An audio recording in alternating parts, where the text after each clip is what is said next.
Hi friends, ಎಲ್ಲರಿಗೂ ನಮಸ್ಕಾರ. Welcome to Aishwarya lunch box. ನಾನಿವತ್ತು ನಿಮಗೆ ಯಾವುದೇ ಸಾಸ್ ಯೂಸ್ ಮಾಡ್ದೇನೆ ಯಾವ ಥರ ಗೋಬಿ ಮಂಚೂರಿ ಮಾಡೋದು ಅಂತ ತೋರಿಸ್ತೀನಿ. ಗೋಬಿ ಮಂಚೂರಿನ ಇಷ್ಟಪಡೋರು ಈ ಥರ ಮನೆಯಲ್ಲೇ ಹೆಲ್ತಿಯಾಗಿ ಮಾಡ್ಕೊಂಡು ತಿನ್ಬೋದು. ಹಾಗಿದ್ರೆ ಈ ಗೋಬಿ ಮಂಚೂರಿನ ಯಾವ ಥರ ಪ್ರಿಪೇರ್ ಮಾಡೋದು ಅಂತ ನೋಡೋಣ. ಫಸ್ಟ್ ನಾನು ಒಂದು ಹೂಕೋಸನ್ನ ಈ ಥರ ಮೀಡಿಯಮ್ ಆಗಿ ಕಟ್ ಮಾಡಿ ತೊಗೊಂಡಿದ್ದೀನಿ. ತುಂಬ ದೊಡ್ಡ ಸೈಜಲ್ಲಿ ಕಟ್ ಮಾಡ್ಕೊಳ್ಳೋದೇನು ಬೇಡ, ಈ ಥರ ಮೀಡಿಯಮ್ ಆಗಿ ಕಟ್ ಮಾಡಿಕೊಂಡ್ರೆ ಸಾಕು. ಇದಕ್ಕೆ ಸ್ವಲ್ಪ ನೀರನ್ನ ಕಾಯಿಸಿ ಹಾಕ್ಕೊತಾ ಇದ್ದೀನಿ. ಇದರಲ್ಲಿ ಸಣ್ಣ ಪುಟ್ಟ ಹುಳುಗಳಿರ್ತವೆ, ಅವು ಹೊರಗೆ ಬರಲಿ ಅಂತ ಬಿಸಿನೀರು ಕಾಯಿಸಿ ಹಾಕ್ಕೋಬೇಕು. ಹೂಕೋಸು ಮುಳುಗೋ ಥರ ಹಾಕ್ಕೊಂಡ್ರೆ ಸಾಕಾಗುತ್ತೆ. ಒಂದು 10 ನಿಮಿಷ ಒಂದು ಲಿಡ್ ಕ್ಲೋಸ್ ಮಾಡಿ ಹಾಗೆ ಬಿಡಬೇಕು. 10 ನಿಮಿಷ ಆದಮೇಲೆ ಒಂದು 3 ಟೈಮ್ ವಾಶ್ ಮಾಡಿ ನೀರನ್ನೆಲ್ಲ ನೀಟಾಗಿ ಸೋಸಿ ತೊಗೊಂಡಿದ್ದೀನಿ. ನೆಕ್ಸ್ಟ್ ಒಂದು ಪಾತ್ರೆಗೆ ಒಂದು 5 ಟೇಬಲ್ ಸ್ಪೂನ್ ಕಾರ್ನ್ಫ್ಲೋರ್ನ ಹಾಕ್ಕೊತಾ ಇದ್ದೀನಿ. ಹಾಗೆ 5 ಟೇಬಲ್ ಸ್ಪೂನ್ ಮೈದಾ ಹಿಟ್ಟನ್ನು ಹಾಕ್ಕೊತಾ ಇದ್ದೀನಿ. ಎರಡೂ ಈಕ್ವಲ್ ಕ್ವಾಂಟಿಟಿನಲ್ಲೇ ತೊಗೋಬೇಕು. ನಾನು ಒಂದು ಹೂಕೋಸನ್ನ ಪೂರ್ತಿ ತೊಗೊಂಡಿದ್ದೀನಿ, ಹಾಗಾಗಿ 5 ಟೇಬಲ್ ಸ್ಪೂನ್ ಕಾರ್ನ್ಫ್ಲೋರು ಹಾಗೆ ಮೈದಾ ಹಿಟ್ಟನ್ನ ಹಾಕ್ಕೊಂಡಿದ್ದೀನಿ. ನೀವು ಎಷ್ಟು ಹೂಕೋಸನ್ನ ತೊಗೊತೀರಾ ಅನ್ನೋದ್ರ ಮೇಲೆ ಮೈದಾ ಹಿಟ್ಟು ಹಾಗೆ ಕಾರ್ನ್ಫ್ಲೋರ್ನ ಹಾಕ್ಕೊಡಿ. ನಿಮ್ಮ ಹತ್ರ ಏನಾದರೂ ಕಾರ್ನ್ಫ್ಲೋರ್ ಇಲ್ಲ ಅಂದರೆ ಅಕ್ಕಿ ಹಿಟ್ಟನ್ನು ಹಾಕೋಬೋದು. ಅಕ್ಕಿ ಹಿಟ್ಟನ್ನ ಒಂದು 3 ಟೇಬಲ್ ಸ್ಪೂನ್ ಹಾಕ್ಕೊಂಡ್ರೆ ಸಾಕಾಗುತ್ತೆ.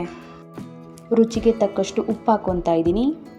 ಹಾಗೆ 1 ಟೇಬಲ್ ಸ್ಪೂನ್ ಕಾಶ್ಮೀರಿ ಚಿಲ್ಲಿ ಪೌಡರ್ನ ಹಾಕ್ಕೊತಾ ಇದ್ದೀನಿ. 1 ಟೇಬಲ್ ಸ್ಪೂನ್ ಶುಂಠಿ ಬೆಳ್ಳುಳ್ಳಿ ಪೇಸ್ಟ್ನ ಹಾಕ್ಕೊಂಡು ಚೆನ್ನಾಗಿ ಮಿಕ್ಸ್ ಮಾಡ್ಕೋಬೇಕು. ಇವಾಗ ಏನು ಹೂಕೋಸನ್ನ ತೊಳೆದಿಟ್ಕೊಂಡಿದ್ವಲ್ಲ ಅದನ್ನು ಹಾಕ್ಕೊತಾ ಇದ್ದೀನಿ. ಹೂಕೋಸನ್ನ ಎಲ್ಲದನ್ನು ಹಾಕ್ಕೊಂಡು ಕೈಯಲ್ಲೇ ಚೆನ್ನಾಗಿ ಮಿಕ್ಸ್ ಮಾಡ್ಕೋಬೇಕು. ಫಸ್ಟೇ ನೀರು ಹಾಕ್ಕೊಳ್ಳೋದೇನು ಬೇಡ, ಯಾಕೆಂದರೆ ಹೂಕೋಸಿನಲ್ಲಿ ಸ್ವಲ್ಪ ನೀರಿನ ಅಂಶ ಹಾಗೆ ಇರುತ್ತೆ. ಫಸ್ಟೇ ನೀರು ಹಾಕ್ಕೊಂಡ್ರೆ ನೀರು ಜಾಸ್ತಿ ಆಗೋ ಚಾನ್ಸಸ್ ಇರುತ್ತೆ. ಎಲ್ಲದನ್ನು ಡ್ರೈನಲ್ಲೇ ಮಿಕ್ಸ್ ಮಾಡಿಕೊಂಡು ನಂತರ ಸ್ವಲ್ಪನೇ ನೀರು ಹಾಕ್ಕೋಬೇಕು. ನನಗೆ ಈ ಪಾತ್ರೆಯಲ್ಲಿ ಸ್ವಲ್ಪ ಮಿಕ್ಸ್ ಮಾಡ್ಕೊಳ್ಳೋದು ಕಷ್ಟ ಅನ್ನಿಸ್ತು, ಹಾಗಾಗಿ ತಟ್ಟೆಗೆ ಟ್ರಾನ್ಸ್ಫರ್ ಮಾಡ್ಕೊಂಡಿದ್ದೀನಿ. ಹೂಕೋಸಿಗೆ ಕೋಟಿಂಗ್ ಸರಿಯಾಗಿ ಅಂಟಿಲ್ಲ, ಸೊ ಹಾಗಾಗಿ 2 ಟೇಬಲ್ ಸ್ಪೂನ್ ಮೈದಾ ಹಿಟ್ಟು ಹಾಗೆ ಕಾರ್ನ್ಫ್ಲೋರ್ನ ಎರಡೂ ಹಾಕ್ಕೊತಾ ಇದ್ದೀನಿ. ಎಲ್ಲದನ್ನು ಕಲಿಸ್ಕೋಬೇಕು. ಮತ್ತೆ ನೀರು ಹಾಕ್ಕೊಳ್ಳೋದೇನು ಬೇಡ. ಜಾಸ್ತಿ ನೀರು ಹಾಕ್ಕೊಂಡ್ರೆ ಹೂಕೋಸಿಗೆ ಕೋಟಿಂಗ್ ಸರಿಯಾಗಿ ಹಿಡಿಯೋದಿಲ್ಲ, ಹಾಗಾಗಿ ಸ್ವಲ್ಪ ನೀರು ಹಾಕ್ಕೊಂಡ್ರೆ ಸಾಕಾಗುತ್ತೆ. ನೋಡಿ, ಈ ಥರ ಕಲಿಸ್ಕೊಂಡ್ರೆ ಸಾಕಾಗುತ್ತೆ. ನಂತರ ಎಣ್ಣೆನ ಕಾಯೋದಕ್ಕೆ ಇಟ್ಕೊಂಡಿದ್ದೆ. ಇವಾಗ ಒಂದೊಂದಾಗಿ ತೆಗೆದು ಹಾಕೋಬೇಕು. ನೋಡಿ, ನಾನು ತೋರಿಸೋ ಥರ ಒಂದೊಂದೇ ಬಿಡಿಯಾಗಿ ಹಾಕಬೇಕು. ಸ್ಟವ್ನ ಮೀಡಿಯಮ್ ಫ್ಲೇಮಲ್ಲೇ ಇಟ್ಕೊಂಡಿರಬೇಕು. ಎಷ್ಟು ಹಿಡಿಯುತ್ತೋ ಅಷ್ಟು ಹಾಕ್ಕೊಂಡಿದ್ದಾದಮೇಲೆ ಸಡನ್ನಾಗಿ ತಿರುವಾಕೋದೇನು ಬೇಡ. 1 ನಿಮಿಷ ಹಾಗೆ ಬೇಯಿಸ್ಕೋಬೇಕು ಮೀಡಿಯಮ್ ಫ್ಲೇಮಲ್ಲೇ. ಹೈ ಫ್ಲೇಮ್ ಇಟ್ಕೊಂಡು ಒಂದು 3-4 ನಿಮಿಷ ಬೇಯಿಸ್ಕೊಂಡ್ರೆ ಸಾಕಾಗುತ್ತೆ. ಬೇಯೋದಕ್ಕೆ ತುಂಬ ಟೈಮಿಂಗ್ ತೊಗೊಳ್ಳಲ್ಲ ಇದು. ನೋಡಿ, ಈ ಥರ ಕಲರ್ ಚೇಂಜ್ ಆದಮೇಲೆ ತೆಗೆದಿಟ್ಕೋಬೇಕು. ಗೋಬಿ ತುಂಬ ಕ್ರಿಸ್ಪಿಯಾಗಿ ಏನಾದರೂ ಬೇಕು ಅಂದರೆ ಇದನ್ನು 2 ಸರಿ ಫ್ರೈ ಮಾಡಿಕೊಂಡ್ರೆ ಕ್ರಿಸ್ಪಿಯಾಗಿರುತ್ತೆ. ಉಳಿದಿರೋ ಗೋಬಿನ ಇದೇ ಪ್ರೊಸೆಸಲ್ಲೇ ಹಾಕಿ ಬೇಯಿಸ್ಕೊಂಡು ತೆಗೆದಿಟ್ಕೋಬೇಕು. ನಾನು ಯಾವುದೇ ಸಾಸ್ ಯೂಸ್ ಮಾಡದೇ ಇರೋದ್ರಿಂದ ಮನೇಲೇ ಒಂದು ಸಾಸ್ನ ಪ್ರಿಪೇರ್ ಮಾಡ್ಕೊತೀನಿ. ಅದನ್ನು ಯಾವ ಥರ ಪ್ರಿಪೇರ್ ಮಾಡೋದು ಅಂತ ನೋಡೋಣ. ಒಂದು ಕುಕ್ಕರ್ಗೆ 3 ಟೊಮೊಟೊನ ಕಟ್ ಮಾಡಿ ಹಾಕ್ಕೊತಾ ಇದ್ದೀನಿ. ಹಾಗೆ 2 ಈರುಳ್ಳಿ, ಚಿಲ್ಲಿ ಸಾಸ್ನ ಬಳಸದೇ ಇರೋದ್ರಿಂದ 2 ಹಸಿರು ಮೆಣಸಿಕಾಯಿನ ಹಾಕ್ಕೊತಾ ಇದ್ದೀನಿ. 4 ಬೆಳ್ಳುಳ್ಳಿ, 1 ಇಂಚಾಗುವಷ್ಟು ಶುಂಠಿ. ಇಷ್ಟಕ್ಕೂ ಇದು ಮುಳುಗುವಷ್ಟು ನೀರು ಆ್ಯಡ್ ಮಾಡಿಕೊಂಡು ಕುಕ್ಕರ್ನ ಕ್ಲೋಸ್ ಮಾಡಿ ಒಂದು 3 ವಿಷಲ್ ಕೂಗಿಸ್ಕೋಬೇಕು. ಕುಕ್ಕರ್ ಏರ್ ರಿಮೂವ್ ಆದಮೇಲೆ ಓಪನ್ ಮಾಡ್ತಾ ಇದ್ದೀನಿ. ನೋಡಿ, ಈ ಥರ ಬೆಂದಿದೆ. ಇದನ್ನು ತಣ್ಣಗೆ ಮಾಡಿಕೊಂಡು ಒಂದು ಮಿಕ್ಸಿ ಜಾರ್ಗೆ ಹಾಕ್ಕೋಬೇಕು. ಸಾಸ್ ಕಲರ್ಗೆ ಅಂತ ಕಾಶ್ಮೀರಿ ಚಿಲ್ಲಿ ಪೌಡರ್ನ ಹಾಕ್ಕೊತಾ ಇದ್ದೀನಿ 1 ಸ್ಪೂನು. ಹಾಗೆ ವಿನಿಗರ್ ಬದಲಾಗಿ 1 ಟೇಬಲ್ ಸ್ಪೂನ್ ನಿಂಬೆಹಣ್ಣಿನ ರಸನ ಹಾಕ್ಕೊತಾ ಇದ್ದೀನಿ. ಇಷ್ಟನ್ನು ನೈಸಾಗಿ ಗ್ರೈಂಡ್ ಮಾಡ್ಕೋಬೇಕು. ನೋಡಿ, ಈ ಥರ 1 ಟೊಮೊಟೊ ಪೀಸು ಸಿಗದೇ ಇರೋ ಹಾಗೆ ನೈಸಾಗಿ ಗ್ರೈಂಡ್ ಮಾಡ್ಕೋಬೇಕು.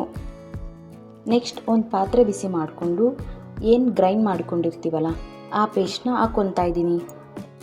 ಇದಕ್ಕೆ ಅರ್ಧ ಟೇಬಲ್ ಸ್ಪೂನ್ ಸಾಲ್ಟ್ ಹಾಕ್ಕೊತಾ ಇದ್ದೀನಿ. ಹಾಗೆ 2 ಟೇಬಲ್ ಸ್ಪೂನ್ ಸಕ್ಕರೆ ಹಾಕ್ಕೋಬೇಕು. ಮೀಡಿಯಮ್ ಫ್ಲೇಮೇ ಇಟ್ಕೊಂಡು ಎಲ್ಲದನ್ನು ಮಿಕ್ಸ್ ಮಾಡಿಕೊಂಡು ಕುದಿಯೋದಕ್ಕೆ ಬಿಡಬೇಕು.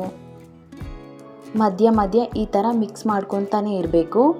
ಇದರಲ್ಲಿರೋ ವಾಟರ್ ಕಂಟೆಂಟ್ ಎಲ್ಲ ಕಮ್ಮಿ ಆಗಬೇಕು. ನೋಡಿ, ಈ ಕನ್ಸಿಸ್ಟೆನ್ಸಿಗೆ ಬಂದಾದಮೇಲೆ ಸ್ಟವ್ ಆಫ್ ಮಾಡ್ಕೋಬೇಕು.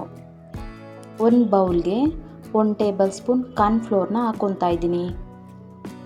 ಜೊತೆಗೆ 2 ಚಿಟಿಕೆ ಫುಡ್ ಕಲರ್ನು ಆ್ಯಡ್ ಮಾಡ್ಕೊತಾ ಇದ್ದೀನಿ. ಸ್ವಲ್ಪ ನೀರು ಹಾಕ್ಕೊಂಡು ಚೆನ್ನಾಗಿ ಗಂಟಿಲ್ದಿರೋ ಹಾಗೆ ಮಿಕ್ಸ್ ಮಾಡ್ಕೋಬೇಕು. ಮತ್ತು ಇದೇ ಪಾತ್ರೆಗೆ 7-8 ಸ್ಪೂನ್ ಎಣ್ಣೆ ಹಾಕ್ಕೊಂಡು ಬಿಸಿ ಮಾಡ್ಕೊಂಡಿದ್ದೀನಿ. ಇದಕ್ಕೆ 2 ಮೀಡಿಯಮ್ ಸೈಜ್ ಈರುಳ್ಳಿನ ಕಟ್ ಮಾಡಿ ಹಾಕ್ಕೊತಾ ಇದ್ದೀನಿ. 2 ಹಸಿರು ಮೆಣಸಿನ್ಕಾಯಿ, ಅರ್ಧ ಇಂಚ್ ಆಗೋಷ್ಟು ಶುಂಠಿನ ಚಿಕ್ಕದಾಗಿ ಕಟ್ ಮಾಡಿ ಹಾಕ್ಕೊಂಡಿದ್ದೀನಿ. 5-6 ಬೆಳ್ಳುಳ್ಳಿನೂ ಈ ಥರ ಚಿಕ್ಕದಾಗಿ ಕಟ್ ಮಾಡಿ ಸೇರಿಸ್ಕೊತಾ ಇದ್ದೀನಿ. ಇಷ್ಟನ್ನು ಐ ಫ್ಲೇಮಲ್ಲೇ ಫ್ರೈ ಮಾಡ್ಕೋಬೇಕು. ಈರುಳ್ಳಿನ ತುಂಬ ಫ್ರೈ ಮಾಡೋದೇನು ಬೇಡ, ಹಾಫ್ ಬಾಯ್ಲ್ ಇದ್ರೇ ಗೋಬಿಗೆ ಚೆನ್ನಾಗಿರುತ್ತೆ. ಹಾಗಾಗಿ ಸಾಕಾಗುತ್ತೆ ಫ್ರೈ ಆಗಿರೋದು. ಇವಾಗ ಏನು ಸಾಸ್ನ ಪ್ರಿಪೇರ್ ಮಾಡ್ಕೊಂಡಿದ್ವಲ್ಲ ಅದನ್ನು ಹಾಕ್ಕೋಬೇಕು. ನಾನೇನು ಪ್ರಿಪೇರ್ ಮಾಡಿರೋ ಸಾಸ್ನ ಅಷ್ಟೂ ಹಾಕ್ಕೊಂಡಿದ್ದೀನಿ. ನೀವು ಬೇಕಂದರೆ ಜಾಸ್ತಿ ಪ್ರಿಪೇರ್ ಮಾಡಿಕೊಂಡು ಫ್ರಿಡ್ಜಲ್ಲಿ ಸ್ಟೋರ್ ಮಾಡಿ ಕೂಡ ಬಳಸ್ಕೋಬೋದು. ಇದು ಕುದಿಯೋಕ್ಕೆ ಸ್ಟಾರ್ಟ್ ಆಗಿದೆ. ಇವಾಗ ಏನು ಫುಡ್ ಕಲರ್ನ ಪ್ರಿಪೇರ್ ಮಾಡ್ಕೊಂಡಿದ್ವಲ್ಲ ಅದನ್ನು ಆ್ಯಡ್ ಮಾಡ್ಕೋಬೇಕು. ಇದೇ ಬೌಲ್ಗೆ ಇನ್ನೊಂದು 3 ಟೇಬಲ್ ಸ್ಪೂನ್ ನೀರು ಹಾಕ್ಕೊತಾ ಇದ್ದೀನಿ. ಈ ಫುಡ್ ಕಲರ್ನ ಇಷ್ಟ ಇದ್ದರೆ ಹಾಕ್ಕೊಳ್ಳಿ, ಇಲ್ಲಾಂದರೆ ಸ್ಕಿಪ್ ಮಾಡ್ಕೊಳ್ಳಿ. ಎಲ್ಲದನ್ನು ತಿರುಗಿಸ್ಕೊಂಡು 1 ಟೇಬಲ್ ಸ್ಪೂನ್ ನಿಂಬೆಹಣ್ಣಿನ ರಸನ ಆ್ಯಡ್ ಮಾಡ್ಕೊತಾ ಇದ್ದೀನಿ. 1/4 ಟೇಬಲ್ ಸ್ಪೂನ್ ಆಗುವಷ್ಟು ಸಾಲ್ಟ್ನ ಹಾಕ್ಕೊತಾ ಇದ್ದೀನಿ. ಸ್ವಲ್ಪ ಹಾಕ್ಕೊಂಡ್ರೆ ಸಾಕಾಗುತ್ತೆ. ಎಲ್ಲ ಸ್ಟೇಜಲ್ಲೂ ಉಪ್ಪು ಹಾಕಿರೋದ್ರಿಂದ ಜಾಸ್ತಿ ಉಪ್ಪು ಆ್ಯಡ್ ಮಾಡ್ಕೊಳ್ಳೋದೇನು ಬೇಡ. ಗೋಬಿ ತುಂಬ ಸಾಫ್ಟಾಗಿ ಬೇಕು ಅಂದರೆ ಈ ಟೈಮಲ್ಲಿ ಇನ್ನೊಂದು ಸ್ವಲ್ಪ ನೀರು ಆ್ಯಡ್ ಮಾಡ್ಕೋಬೋದು. ಸಾಫ್ಟಾಗಿ ಏನು ಬೇಡ, ಕ್ರಿಸ್ಪಿಯಾಗಿರಲಿ ಅನ್ನೋದಾದರೆ ಈ ಕನ್ಸಿಸ್ಟೆನ್ಸಿನಲ್ಲಿದ್ದರೆ ಸಾಕಾಗುತ್ತೆ. ಇವಾಗ ಪ್ರಿಪೇರ್ ಮಾಡಿರೋ ಗೋಬಿನ ಹಾಕ್ಕೊತಾ ಇದ್ದೀನಿ. ಎಲ್ಲ ಗೋಬಿಗೂ ಸಾಸ್ ಆಗೋ ಥರ ಚೆನ್ನಾಗಿ ಮಿಕ್ಸ್ ಮಾಡ್ಕೋಬೇಕು. ಎಲ್ಲದನ್ನು ಮಿಕ್ಸ್ ಮಾಡ್ಕೊಂಡಿದ್ದಾದಮೇಲೆ ಫ್ಲೇಮ್ ಆಫ್ ಮಾಡ್ಕೋಬೇಕು. ನೋಡಿ, ಫೈನಲ್ಲಾಗಿ ಮನೇಲೇ ಈ ಥರ ಹೂಕೋಸಿನ ಗೋಬಿ ಮಂಚೂರಿ ರೆಡಿಯಾಗಿದೆ.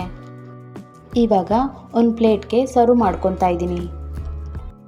ಮಕ್ಕಳೆಲ್ಲ ಕಾಮನ್ನಾಗಿ ಗೋಬಿ ಮಂಚೂರಿನ ಇಷ್ಟಪಡ್ತಾರೆ. ಈ ರೀತಿಲಿ ಮನೆಯಲ್ಲೇ ಹೆಲ್ತಿಯಾಗಿ ಗೋಬಿ ಮಂಚೂರಿನ ಮಾಡಿಕೊಡಿ, ಇಷ್ಟಪಟ್ಟು ತಿಂತಾರೆ. ನೋಡಿದ್ರಲ್ಲ ಯಾವ ಥರ ಮನೆಯಲ್ಲೇ ಗೋಬಿ ಮಂಚೂರಿ ಮಾಡೋದು ಅಂತ. ಈ ಟೇಸ್ಟಿ ರೆಸಿಪಿನ ನಿಮ್ಮ ಮನೇಲೂ ಟ್ರೈ ಮಾಡಿ ಟೇಸ್ಟ್ ಮಾಡಿ.